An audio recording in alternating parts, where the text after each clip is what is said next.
ಇದು ಬಂದು ಇವತ್ತು ಬೆಳಗಿನ ಟಿಫಿನ್ಗೆ ಅಂದರೆ ಇವತ್ತು ಟಿಫನ್ ಮಧ್ಯಾಹ್ನ ಎರಡು ಸೇರಿಸಿ ನಾನು ಕೊಡ್ತಾ ಇದ್ದೀನಿ. ಇದು ಬಂದು ಮಟನ್ ಸೂಪು, ನಮ್ಮ ಮಕ್ಳಿಗೆ ಕೊಡ್ತಾ ಇರೋ ಮಟನ್ ಸೂಪ್. ಇದು ಕೊಟ್ಟಾಗ ಬೇರೆ ರೈಸು ಪೆಡಿಗ್ರಿ ಅವೆಲ್ಲ ಏನೂ ಕೊಡಬಾರ್ದು, ಬರೀ ಮಟನ್ ಸೂಪ್ ಅಷ್ಟೇ.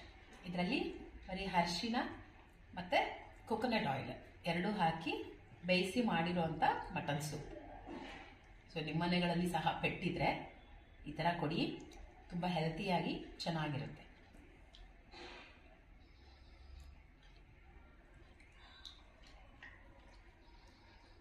ಸಾಕ ಸ್ವಲ್ಪ